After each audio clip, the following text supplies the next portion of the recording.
الخلاف اللي حصل بين حسن شاكوش مطرب المهرجانات وزوجته ريم طارق أثار جدل كبير على مواقع التواصل الاجتماعي، وناس كتيرة بدأت تبحث عن آخر مستجدات المشكلة دي، خصوصا بعد ما ريم زوجة حسن شاكوش عملت ضده محضر ووجهت لجوزها اتهامات كتيرة.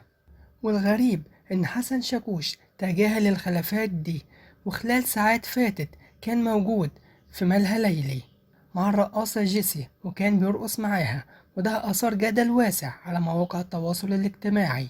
وناس كتيرة كانت بتقول إن سبب الخلاف بين حسن شاكوش وزوجته إن شاكوش اكتشف إن زوجته كانت متجوزة قبليه وخبت عنه موضوع جوازها. لكن والد ريم أكد إن بنته ما اتجوزتش قبل جوازها من حسن شاكوش. لكن بعد كده الكلام اختلف تماما، واتقال إن ريم اتعاقد قرانها على رجل أعمال وبعد كده انفصلوا، وبعد انفصالهم رجل الأعمال ده اتجوز من بنت عمه.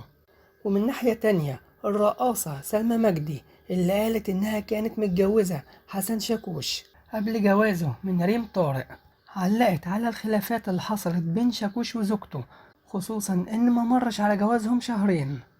ونشرت على حسابها على فيسبوك وقالت: جماعة، هو الطلاق ملوش سجدة؟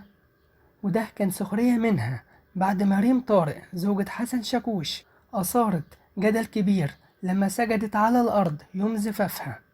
والكلام اللي بيتقال دلوقتي إن سبب المشكلة كلها إن حسن شاكوش ما كانش عارف إن مراته ريم كانت متجوزة قبليه من واحد من الصعيد، وإن حسن شاكوش اكتشف الموضوع ده بالصدفة، وبدأت الخلافات بينهم وصلت لحد الطرد. حسن شاكوش طرد مراته من بيتها في منتصف الليل وخد شبكتها وإيصال أمانة لصالحها، وكان بديل لمؤخر الصداق. والإعلامية بسمة وهبة نشرت على انستجرام صورة بتجمعها مع حسن شاكوش ومراته، وعلقت عليها وقالت: ما بتمناش غير إن الصورة دي ترجع تاني.